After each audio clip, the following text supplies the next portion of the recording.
Kurt here, and I'm a technical specialist with Topcon Solutions. Let me get this up on the screen here a little bit for you. I'm going to do a few slides here at the beginning, and then a couple more through the course of this as we go through it. What you're going to be seeing in some of my slides are going to be Dynamo examples, because that's really what's underneath the hood in generative design, at least the magic buttons that you're going to find in the more recent versions of Revit. 2021 and .2, I think they started adding in a couple more, and I'm going to be running Revit 2022. So you're going to see what we have available in the product out of the box as of May 2021. Okay. Really, for me, I think there's two different things that come to mind. Some of this is about, say, the third bullet there: iterate and analyze multiple design options rapidly. Right. So you can say, randomize this, optimize this, and then set up what kind of rules you want. But you're setting up goals, and then it'll help you get to your goal, is the idea. The other thing, though, is just to give you more choices, get you thinking out of the box. That's another big advantage that I see to this as well. Instead of, I don't know, I guess for myself, like, sometimes I get stuck where I can't think outside the box very, very much. And in the end, my buildings end up looking like 1970s Soviet housing projects or something, right? And so it can really help you with that as well. I thought I'd bring a few examples up here. You're seeing Dynamo in the background. That's what all those little nodes are.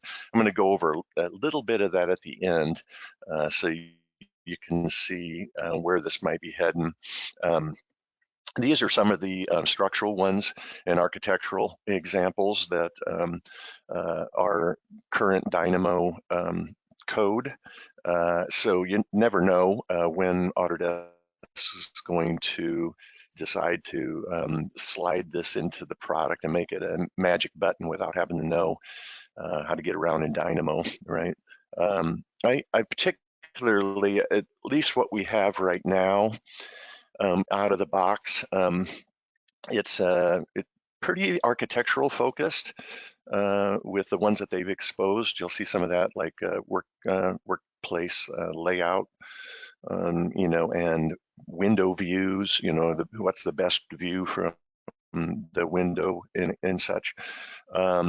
These are a lot of, I have a lot of structural examples here that we're looking at. So it's very applicable to that, although they haven't exposed really too much of that in the out of the box quite yet. So I'll come back to those slides here again soon. Let me show you just a little bit about what I'm talking about. As far as MEP goes, I guess, there aren't a lot of examples that I think I could use in MEP land, but knowing that, I'm going to go ahead and show you one right as a first, laying out lights. So I'm under the Manage tab right now, and there's a button up here, a couple of them for exploring outcomes and creating studies.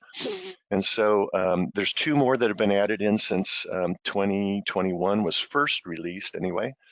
And if you have upgraded to 2021.2, I think you'll find them the same ones that I'm showing you here out of the box in 2022. So some of the samples that they have here, and you can add, you can add your own too, samples to this.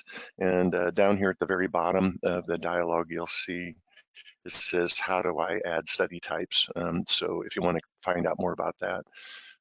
Grid object placement is one I'll be going over. The maximize window views is the only one I'm going to skip.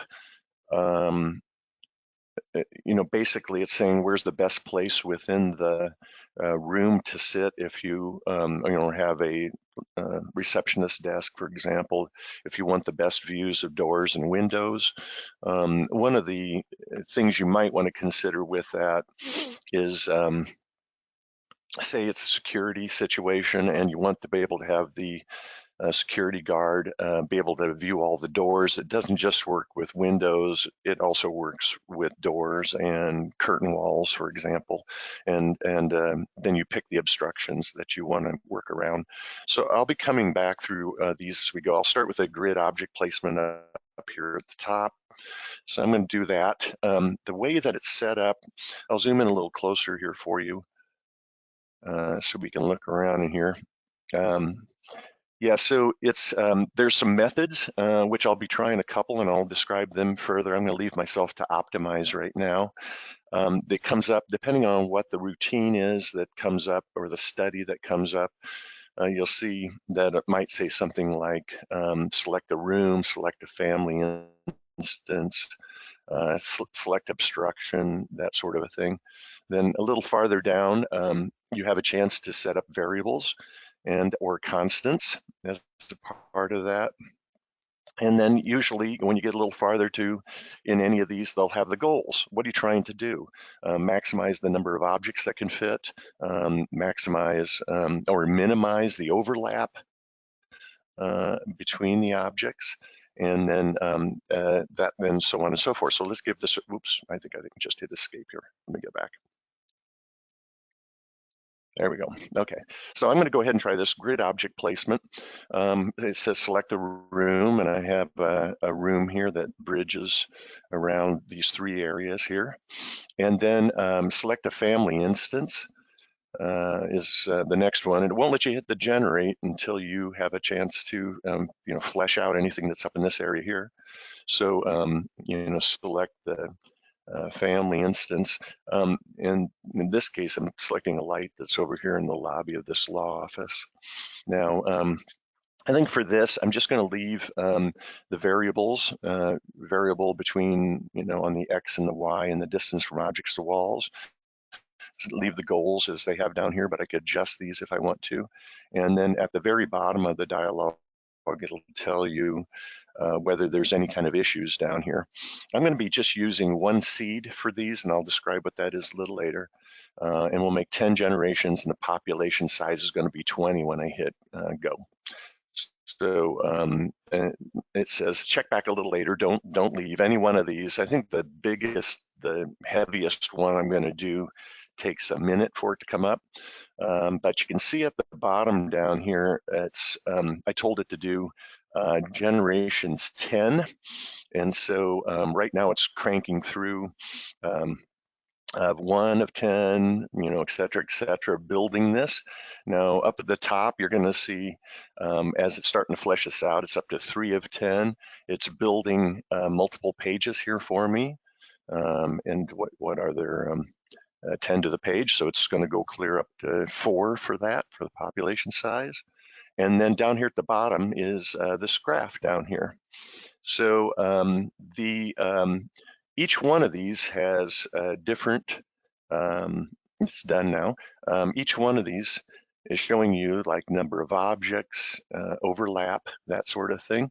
And if I were to hover my cursor over one of the solutions, you'll see that it highlights in kind of a bold gray at the bottom here. Let me move it around a little bit so you can see this move as to what it's working on. So say for this, for example, I'm looking for,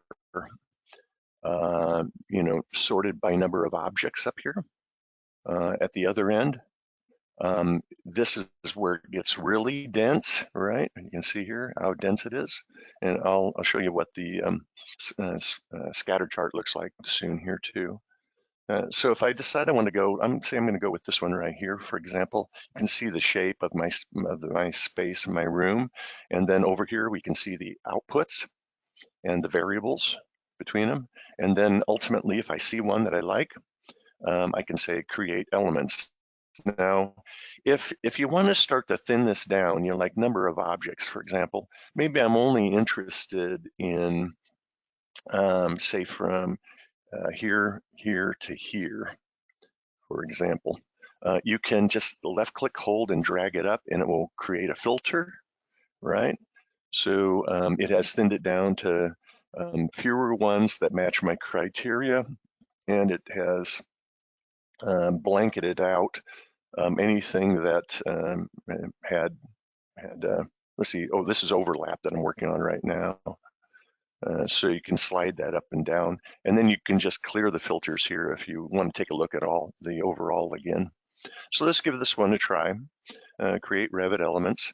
You'll see right here that it's saying creating the elements, and the elements are already completed. And I'll go ahead and close this dialog. And there's my lights across the space. Now, one of the things I wanted to show you about this is it's not grouped together. It's not like that.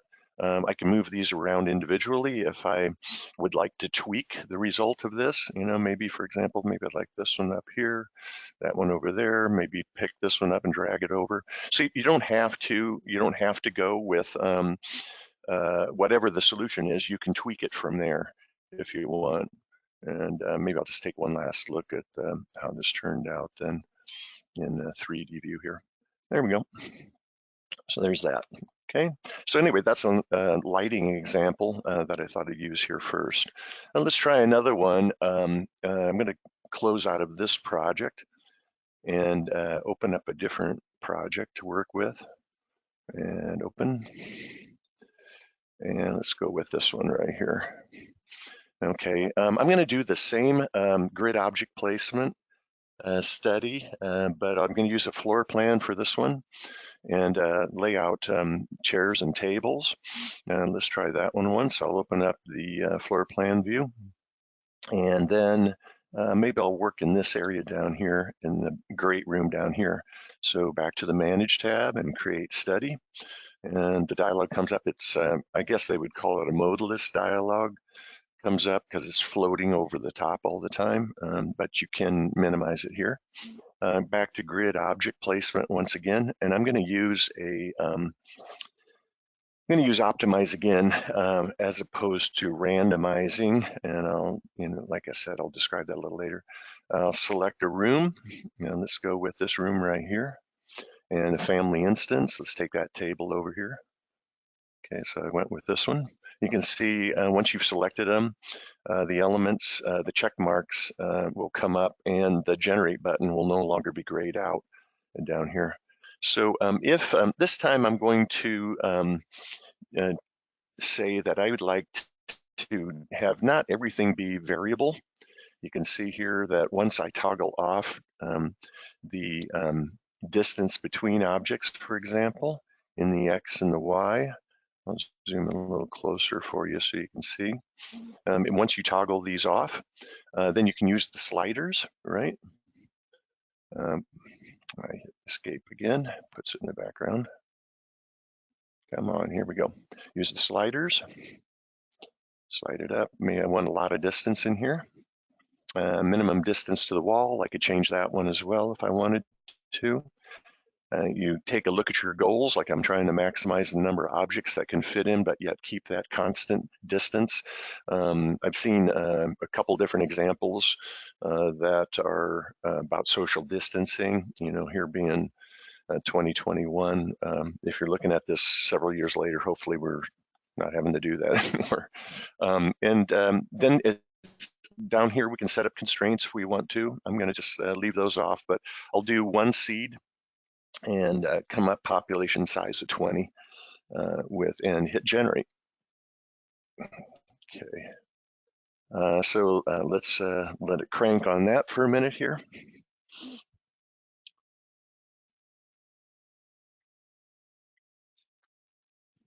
And I think it's almost there. There it is, 1 of 10 so far. You can see I've only got 3 here, results that are coming up. And still down at the bottom, it's saying it's cranking on making different generations of that. So up to 3. Now, this is what the constants look like over here. I did a couple that were constant. So it goes to a dashed line instead of the broader line that you're seeing there. And consequently, it really restricts how many different combinations that can be done with that. And I'm up to 10. So we got a full, only 3 different ones that came out of that. So I'm going to go with this one here and go with create elements.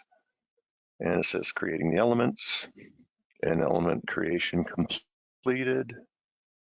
And if you look out here now, we got the tables in there. Okay. Now it's in this case, it's kind of like an array, right? Maybe a one-step array, but you get to choose and experiment with what the distance is between these, for example. But like that, but let me go ahead and do an undo. I'm going to try a little different approach to this with a different one of the studies. So nuke out those tables right there. Down here's kind of along the same lines as the grid object placement. There's a stepped grid object placement, and I'm going to go with that one once and do the same thing here. Let's try let's optimize again and select that same room, and then select the same table that I'd like to copy around. And maybe what I'll do is maybe I'm going to change the minimum distance from objects to wall to be maybe not slide it all the way up, but give myself a little bit more distance there. Okay, and then I'll go ahead and hit generate on this one once again. So you'll see how this one's a bit different. It's kind of like 2 different arrays that are zigzagging back and forth, perhaps. And of course, this one would have been another good one I could have used with lighting fixtures as well in this room, just like I did in that law office there with the grid placement on it. So it says 0 of 10 at the moment, but in a second I'll get the 1 of 10, and then it'll start to build from there. There's 1 of 10, and it's doing the different generations. As it's working, you're seeing up here at the top that some of these images are starting to change, the little thumbnails, right? Because it's running through the generations down here at the bottom, and it's finding better and better ways to maximize it. That's what you're seeing hitting there. And it's building its second page. I'm up on 2 now. You can still see them shifting around. It's building.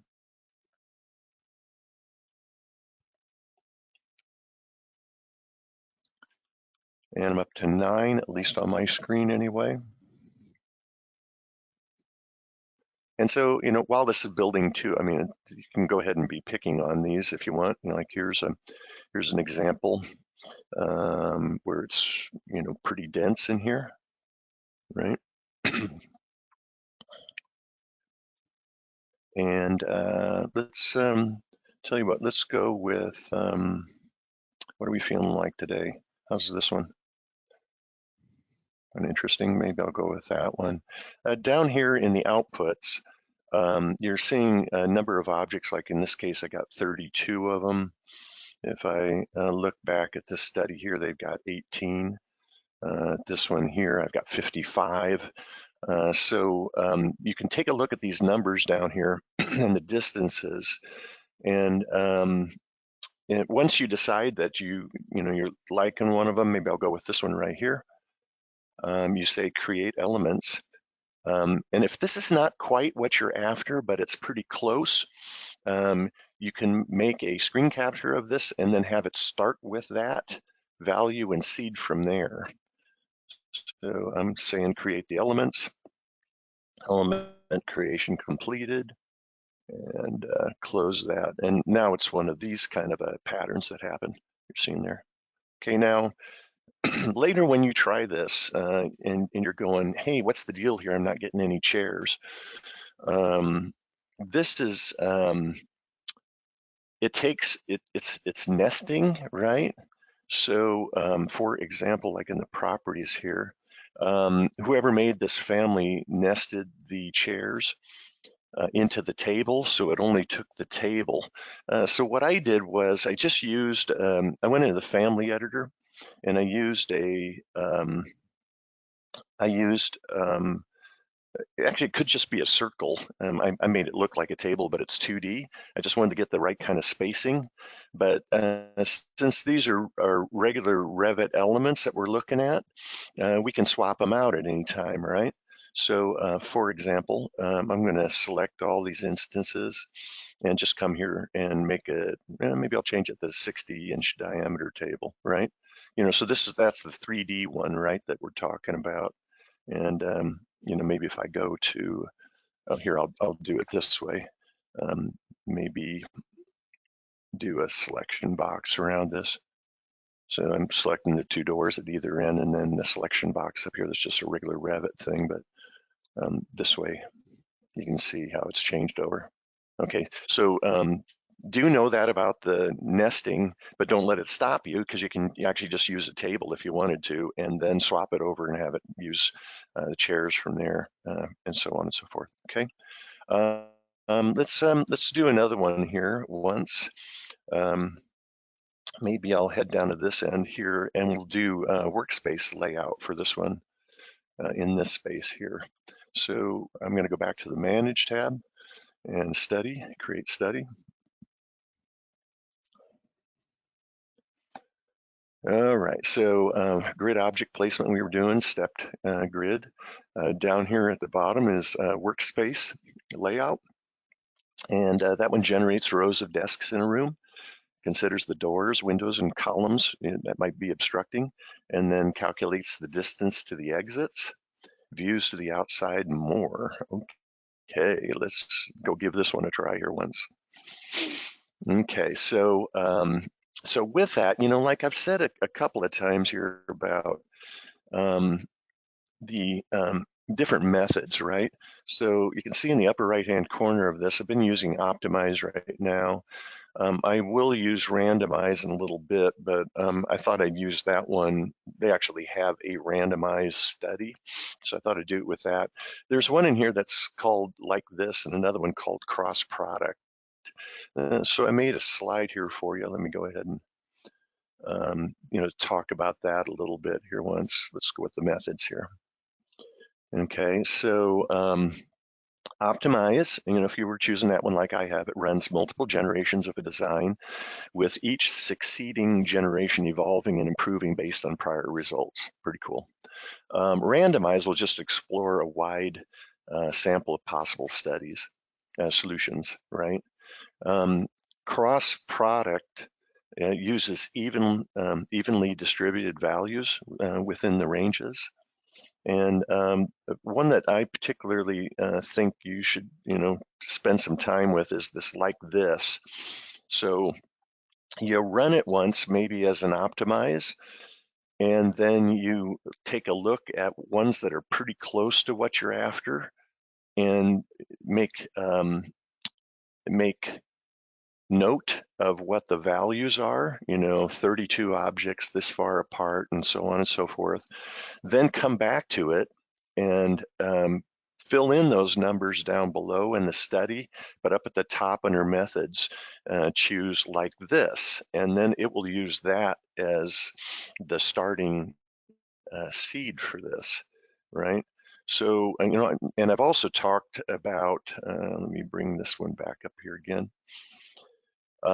Population size down here, you're seeing, and generations and seed, and you'll see number of outcomes on some of these as well down here at the bottom. And let me bring up a slide on that one too here, so you can kind of understand that a little better. Let me minimize this so you can see. Okay, so the seed, provides the starting point for the algorithm, right? So if you say 3 seeds, then it'll start 3 totally different starting points and then go from there. I've been doing 1 only, but you'll get even more varied results if you use more seeds, but it takes longer, right? And then generations, since this is a population-based approach, they're looking at multiple candidate solutions, right, from the seed, and then using the characteristics to guide the search, right, where each round is called a generation, and the optimization. So for example, if you say you wanted a generation value of 40, the selection, crossover, and mutations happen 40 times for each population of 40 designs. Okay, it seems like we're back in school, right? And then population size, if you're seeing that, it starts with an initial population from which the selection occurs, and then each individual in the population is a potential solution for the design problem. And then away it goes to evolve that design. And then if you see some of these studies that say number of outcomes, it's number of design alternatives that you'd like to choose from for, the more outcomes, and then you can explore a wider set of alternatives, but it's going to take longer to complete, obviously, right? Okay, so I wanted to get that out there. So let's try another study here once. All right, so doing workspace layout here. I'll do, let me slide back up here again. So let me select a room. So I'm going to go with this room right here. You can see it's kind of a L-shaped room, and that there's an exit over on this side and that side here. And then a desk family. Now, the other one, as far as like I could choose a lighting fixture, for example, I could use a table and chairs if I wanted to. This, I think it's got to really be a desk. I haven't experimented with this too much, but it's just too darn good at getting the drawers facing out on a back-to-back. So they must really be looking at a particular family as far as what's front and back. So I'm going to choose this desk down here in the director's marketing's office. And then with that, I think I'll just keep all of the values the same here and go with generate. So there we go, the generation has started. All right, now this one is going to take a little while, okay? So, but don't go anywhere. It's 8 generations that I told it to do. So in about 30 seconds, we're going to see our first thing up on the screen, and then it'll crank again for about another 30 seconds as it keeps running through the different outcomes to see which one is best. If this is something really huge that you're working on and it's taken a little bit of time, you can get over down at where it's saying 0 of 8 right now at the bottom, and you can pause it and then tell it to go again. So there, mine's starting on my screen is starting to come up already here. All right. So I'm up to 2 of 8. So you can see I'm starting to shift, right? Because it came up with a better solution. And it says, throw that one out, put in a different one, and then continue on from there. So I got, let me pick on one of these right now. You can see over here, if you select one of them, that you get a thumbnail up here in the other corner. The colors are hard coded in here. I was having trouble finding that on the internet as far as what they mean, but I believe, the brighter shades of green have the best of what worlds we have. So some of these might have their back to the windows. Somebody else might be able to see it, like this one right here, for example. Here, I can zoom in on this for you. So you can zoom and pan around in this thing. You can see here that some of the variables, like they wouldn't be able to see out of that window there, right? Okay, so it's up to 8 of 8. Okay, so it's got all of them done. So I'm seeing the different solutions here. I have a second page over here. Now, the way it's sorted right now, it's up here in the drop down. The average distance to exits, is that what we're looking for? Well, maybe I don't want to sort it that way. Maybe I'd rather have by number of desks. So I do that, and it sorts it up. Right now, the smallest number is here, and the biggest is underneath 2, but I can shift that up by hitting this button right here to make it descending or ascending. So now the greatest number of desks is right here, and it looks kind of like that. And then there's others that are like this. You can see down here, distance to exits. We're trying to balance this perhaps. And down at the bottom, you can see the way the graph is, and that's because I'm using this button right here. But right next to it is the scatter plot. If I go to scatter plot instead, it'll look like this. See, it's come up on your screens as well. Maybe, okay, so right now, the views to the outside are on the y-axis. So like this one up here, if I pick on that one, it has great views to the outside, okay? On the x-axis is distance to the exit, and if that's important to you, this would be the best one down here for that, and this would be the worst because it's farther to the right on the x-axis. If I'm interested in number of desks and views to the outside, I shift up how it's filtering it, and it shows. So right now you can see here number of desks on the x-axis, and not so good for that one, right? Over here, for example, views to the outside are good, and also it has quite a few desks in here, right? And so then I take a look at the pattern here, perhaps. Here's the exits.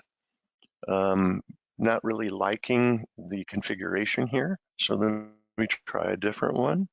How about that one? Not bad. That's not so bad.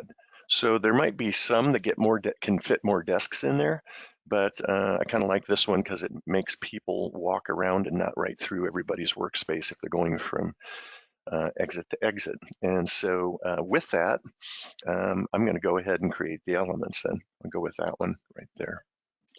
So creating elements.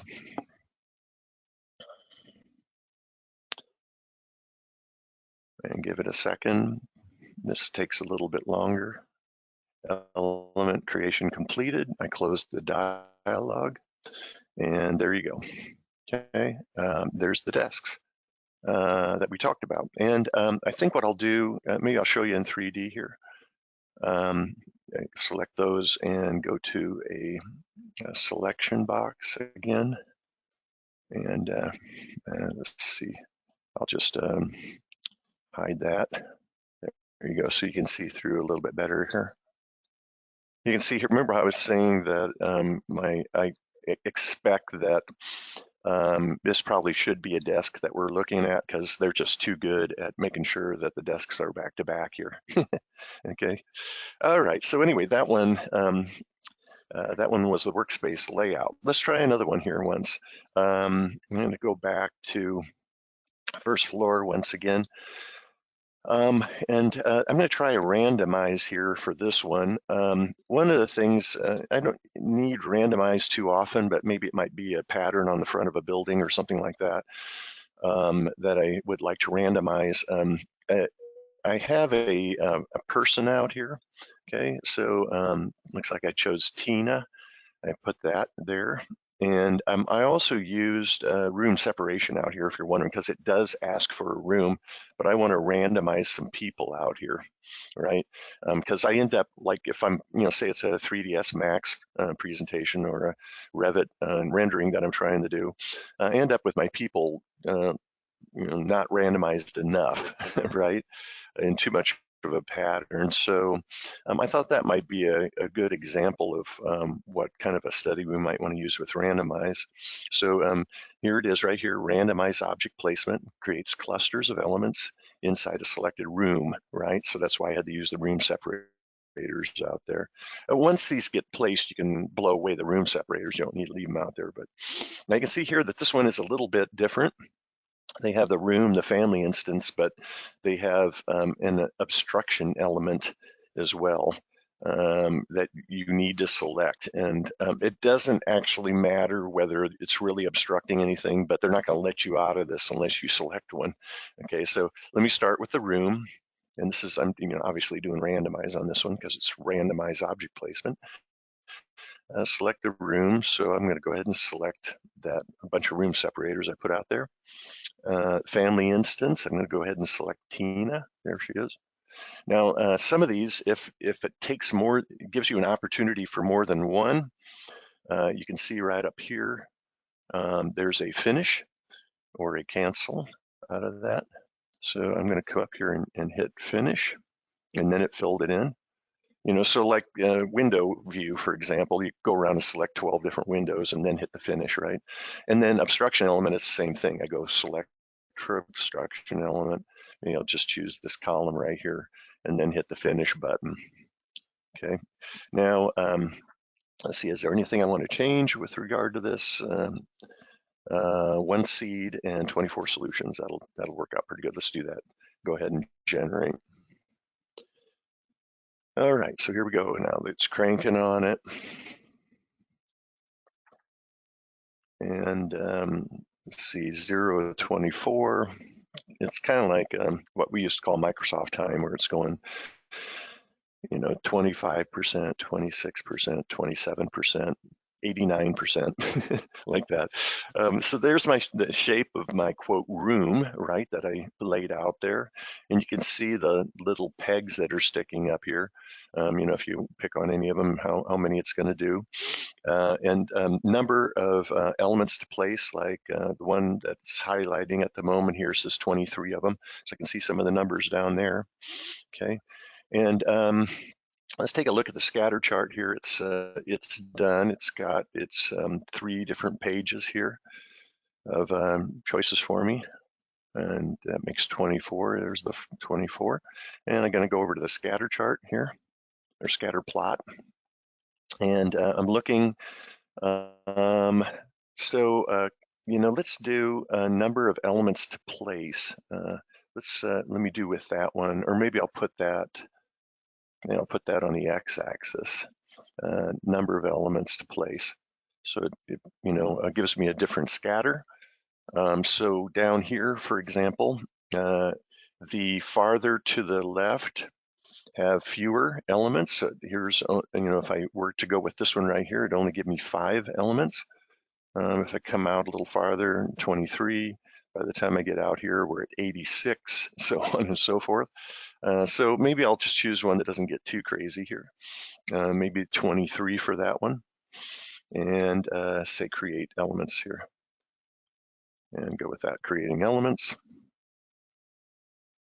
Element created. And there's a bunch of people randomly placed out there. And once again, of course, I can pick these up and move them around and rotate them and things like that as well. You know, while we're on this, I got to just take just a second to do this here once. You know, I'm going to create a camera view that maybe looks over this direction here. And here's my camera view. I'll go just a little broader here for the lens. And go to realistic so you can kind of see how this is looking. It's a little bit like the Matrix, right, with Smith. You know, I haven't seen that show in a long movie in a long time, but see here all the Tinas. You know, a little bit creepy. Yep. I know, a little bit creepy, but they are all randomly placed. And at any point, if I wanted to, I could pick on one and, you know, change it to, you know, somebody else, you know, like how about Lisa. You know, there's now it's Lisa out there, for example. So you can change these up. They don't all have to be the same person if that's what you want. Just on a, you know, a bit of a side note here, I think this is just plain broken in Revit. I saw it was broken in 2021. If I go to edit type on her and go to the edit button, billboard is what's supposed to make them look directly at the camera. But it's not set for billboard. If I do use billboard, then they all just switch and look a little bit to the left, to the east, actually. So I guess you know, Autodesk will work that one out. Okay, let's give another try here to 3-box massing next. So I'm going to go ahead and close out of this one. And to do that, I thought what I'd do is just start up a new model. You can see all the steps, all 2 steps that I do to get to this point if you're going to try this one. So here's the 3-dimensional. I'll go to the 3-dimensional view here. Yeah, I guess I don't need level 1 then. It's going to create a mass. I'm, by default anyway, in the out-of-the-box templates, mass is toggled off. So I'm going to go ahead and toggle that on. Click OK. So that way, when I make the mass, it'll actually show up. All right. I'm going to go back to the Manage tab and go to Create Study. So they very specifically say this is a 3-box study, right? 3-box massing. If you wanted 2, of course, you could always delete one of them. If you wanted 4, you could always create one more yourself or get into the code and say, I want to use the framework they made in Dynamo, but make it be 4 instead. So let me go with, let me give this a try once, because this is the one we'll look under the hood at the Dynamo and see what the story is there. I'm going to start with Randomize here because I haven't been using any of the others there. Go with Randomize, and maybe I'll just let it go ahead and take all of the variables here for height and for position. It's going to give me 1 seed, but start with 1 seed here, but end up with 80 solutions out of this. So that'll take a little bit. Maybe I should have changed that to 40 or something, so it doesn't take quite as long. But you can see here that it's getting totally randomized here. Some of the boxes are inside other boxes there. Actually, all 80 are done already here. Like this one here, for example, one landed right inside another. Right now I'm sorting by floor area. So say I end up with like this one right here. That's actually not bad. You can also orbit in here. It's not quite the same as a regular Revit orbit. It wants to turn upside down pretty easily when you're working with it, but it's AEC is not the only ones that are doing this. Manufacturing is as well. So gears and sprockets and things like that. They're probably want that kind of orbiting so they can look at it from all sides. If you see one you like with the floor area and all, you say create elements. It says I'm creating the element, it's created. And then now we got a mass out here, okay? And I'll just go to shaded. It's still gonna be translucent, right? Because it's, that's the stage we're at with the mass right now. Okay, so I orbit around. Right, so let me go ahead and delete this one out of here, and let's get back into the study again, except this time in 3-box massing. Let's go with Optimize and see what it gives us for that. 3-box massing, and we'll go with Optimize. And I think what I'll do is try and lock this down a little bit. Maybe I'll let it go with variables for the heights, but I think for the X and Y position with relationship to box 1 basically is what they're doing. So box 2 and box 3 down here. Maybe what I'd like is maybe I'll say, well, let's go with 20 for that one, or so-ish. And maybe the Y position, let's get it up to 15, get it a little farther away there. And then maybe drop this one back about the same distance away. Maybe I'll go down to 25 for that one or so, and then boost up its Y position.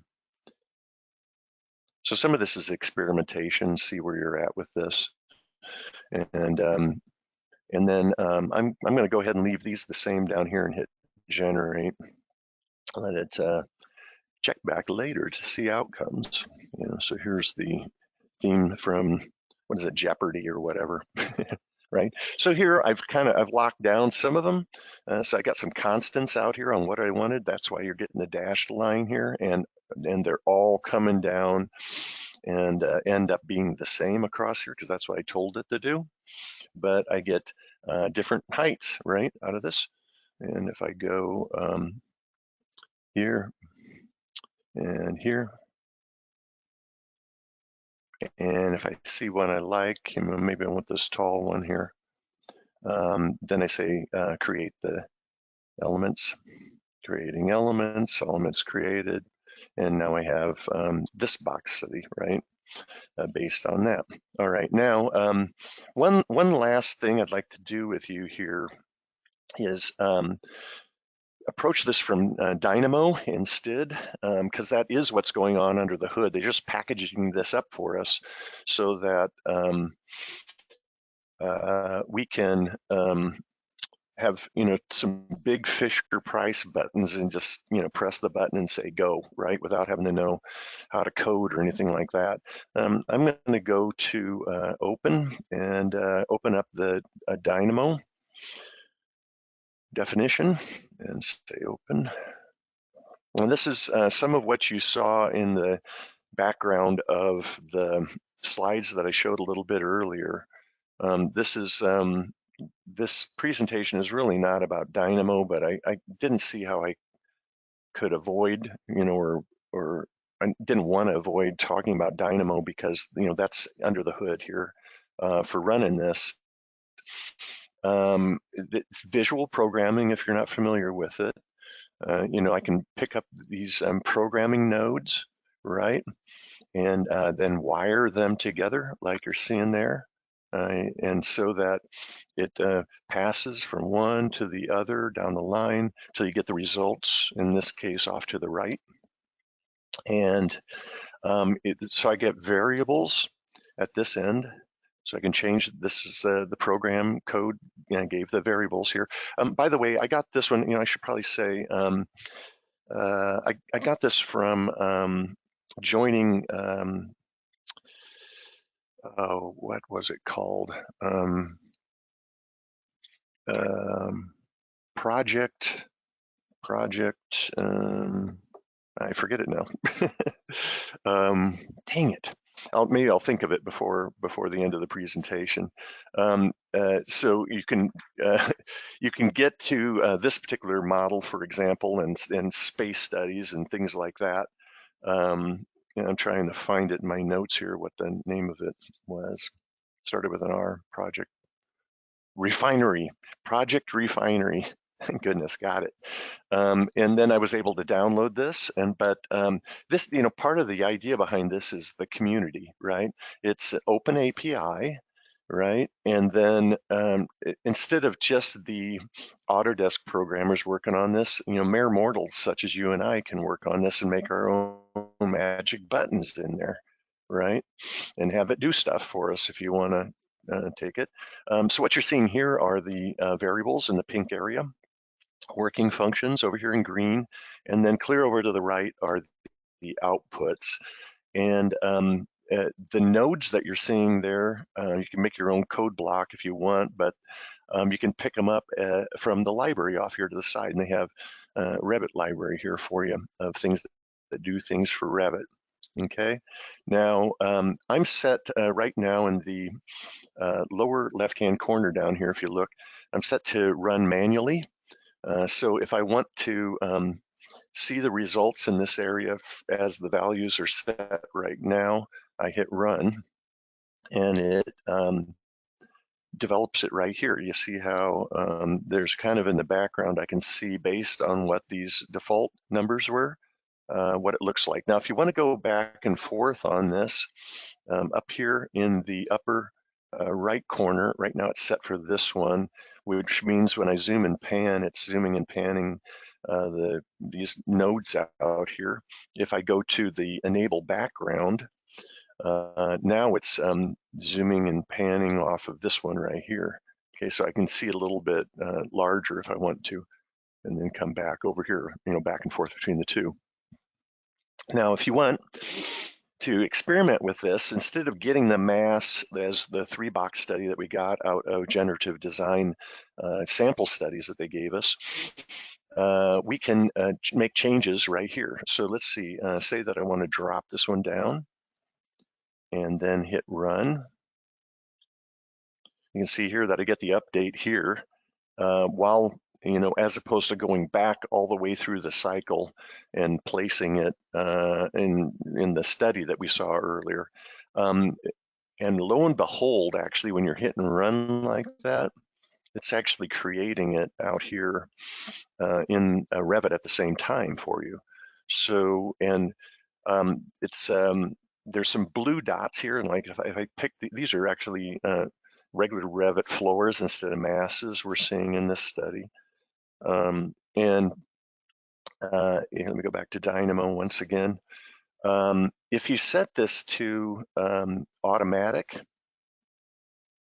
and then I start making changes, you can see that it's updating immediately, like that on the screen. Then here's the X location. Move that one up a little bit. So I'm making my changes here without actually just typing in some numbers. I get or sliders. I get a chance to make my changes between the two. And if I minimize the screen, you can see that it's updating there as well.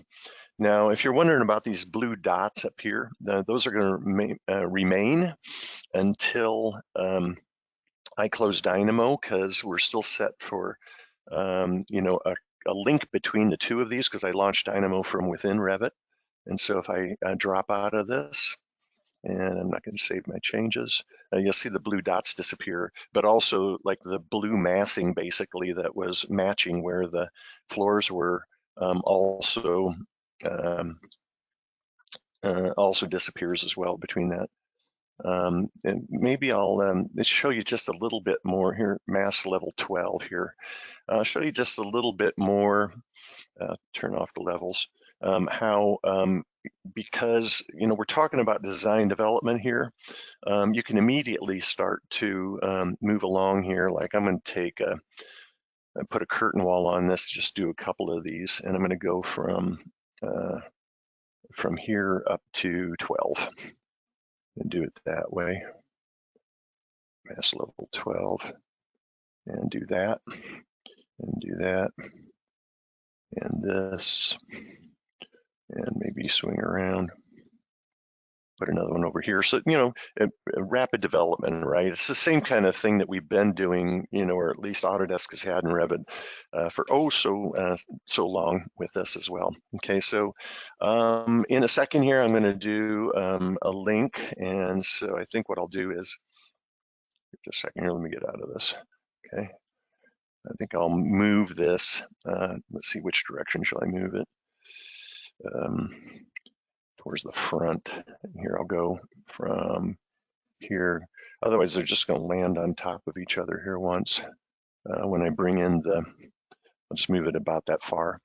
Okay, and then finally, just to make my point, a link in Revit, and take this origin, and that's just regular Revit stuff here. Okay, so how am I, oh man, I'm just about out of time. I guess with that, after you get a chance for your screen to refresh there, so here, away we go kind of a thing, right? I'm going to take it back to the PowerPoint here, and that kind of does it from top to bottom and what we have right now for out of the box for Revit users under subscription that are using 2022 and have loaded up the fixes or hot fixes or add-ons, the dot releases to 2021. You get that as well. So I guess I'll ask Diana if there's a question or two that we maybe could go over at this point, if there are any. There are no questions at this time, Kurt. Okay, all right, cool. All right, so thank you so much for joining us, and appreciate your time. And if you want to take a closer look at this, as Diana was saying, we will have this posted soon. Thank you.